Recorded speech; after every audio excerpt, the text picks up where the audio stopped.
Fábio Arcanjo, que pergunta: os evangélicos na política brasileira contribuíram para piorar o país ou para melhorar? A discussão a respeito do Estado e a participação...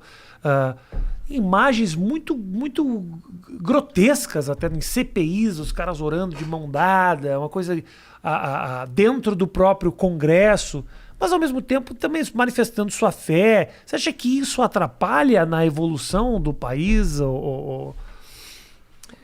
Eu acho que o Brasil tem tanto problema de disfuncionalidade no Estado e na sociedade, na elite, na distribuição de riqueza, que eu não acredito que dê para dizer que os evangélicos per si são um problema a mais.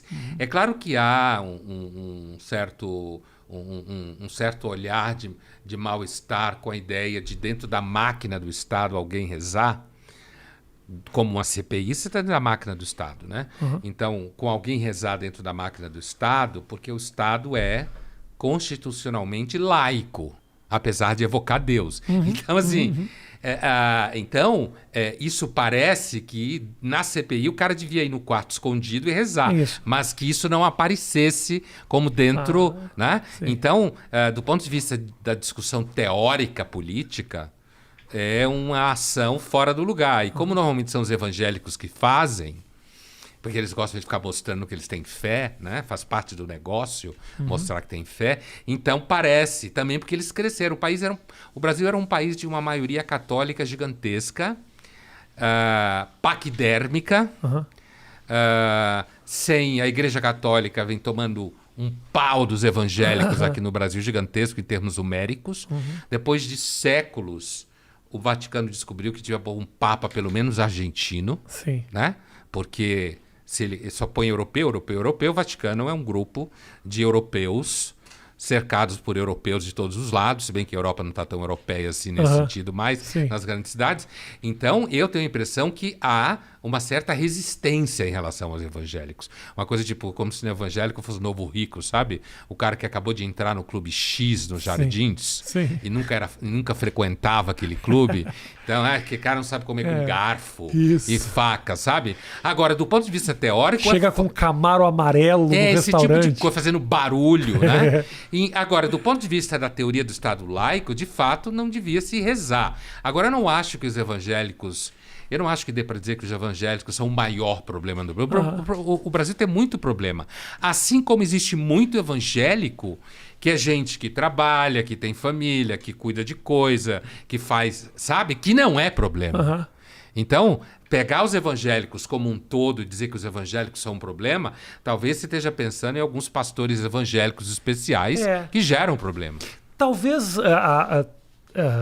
não especificamente os políticos que representam movimentos religiosos e tal, mas a discussão, muitas vezes discussões de política pública, ela cai em cima da religião, seja por causa das drogas, e aí eu acho que as fronteiras elas ficam um pouco complicadas, né? A questão do aborto, são questões que passam pela religião, que muitas vezes podem ser consideradas por questões de política pública, assim. E aí as fronteiras elas ficam mais complicadas, né? Porque eu entendo o político evangélico defender os seus interesses. Agora, quando a gente começa a discutir, mas aí a vida começa aqui ou começa ali, passa por Deus em algum momento essa discussão. Passa, inclusive quanto menos capaz é o Estado de fazer a sua função, mais a religião consegue fazer a função. E aí, inclusive, é uma das chaves dos evangélicos. Os evangélicos operam com franchise, praticamente, certo? São super ágeis em termos de business. É um Starbucks da... É um Starbucks de Jesus, da fé, né? Da fé. Então, assim, o resultado é que, muitas vezes, o Estado não consegue fazer o trabalho de política pública junto às populações vulneráveis, como se fala. Mas aquele bairro tem uma igreja. Tem. E aquela igreja... se transforma no programa de final de semana. E aquela igreja faz com que os filhos se encontrem. E aquela igreja faz com que os filhos namorem. E aquela igreja faz com que as crianças fiquem longe das drogas. Certo? E aí a igreja emplaca. Ela promete entregar Jesus e ela entrega. E aí o Estado, que inclusive é disfuncional, então ele não consegue chegar lá e dizer, peraí, então, essa discussão aqui essa discussão do aborto ou a discussão do sexo, eu lembro que eu escrevi uma coluna alguns anos atrás sobre a Damares, e que deu um pau danado. E, claro, a Folha colocou na primeira página um trecho da coluna, porque a Folha gosta de sangue.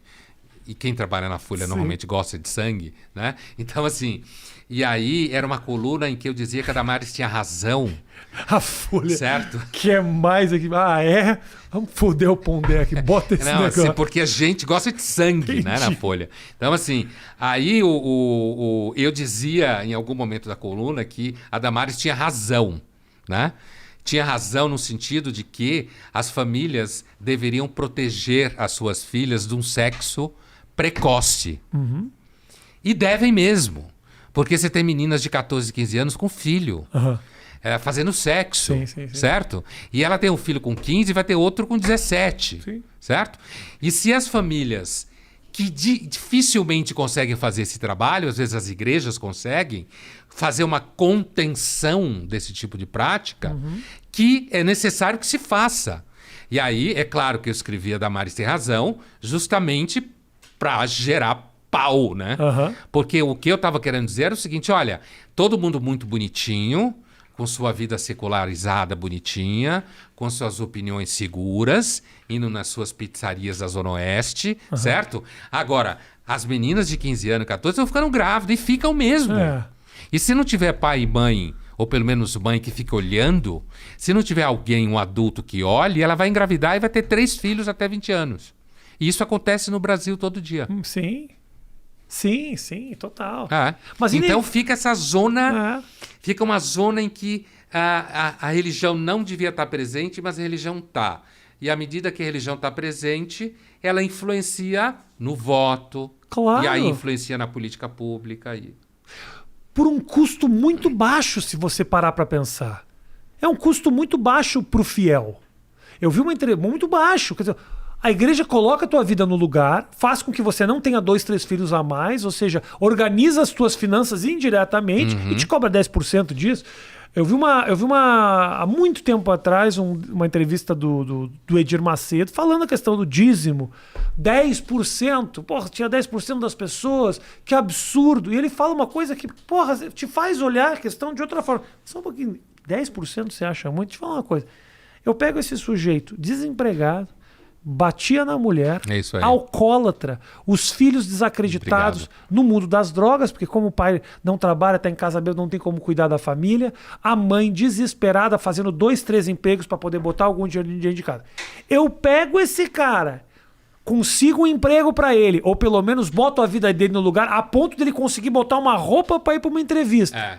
Esse cara melhora de vida, a situação na casa melhora, os filhos voltam. Eu tiro 10% disso? Você acha que eu tô cobrando caro? Porra, se não fosse por isso, o cara tava morto. Eu tiro 10% do sucesso desse cara, porque muitas vezes ele também é um cara que tá mal no emprego, que não precisa estar na desgraça. É um cara que tá mal no emprego, meio desacreditado. Eu vou lá dar uma injeção de autoestima nesse cara que ele chega, melhora de emprego, quer dizer... Então, assim, é uma visão muito... Essa crítica de longe, falar que a igreja é o grande vilão e que rouba o dinheiro. É patética, é muito simplista. É exatamente isso. E isso é interessante. Eu, inclusive, cheguei a fazer discussões dessas em sala de aula, né? Usar argumentos exatamente esses que você acabou de citar. Por quê? Porque é interessante falar isso, principalmente para quem lá vai ser, sei lá, um jornalista, quando crescer... na faculdade, né, e pretende ser jornalista, que gasta uma puta grana na análise, certo? Faz uma puta grana na análise e dá problema para os pais, e às vezes o analista fala e aí o cara fica sensibilizado porque o analista viu o que ele falou. É claro que isso é um estereótipo. Nas redes sociais a gente tem que fazer sempre reparos, né? Porque a semântica é de uma pobreza gigantesca, né? Então, assim, e no entanto, na igreja... acontece exatamente isso. Quer dizer, se você fizer a conta, provavelmente está saindo mais barato.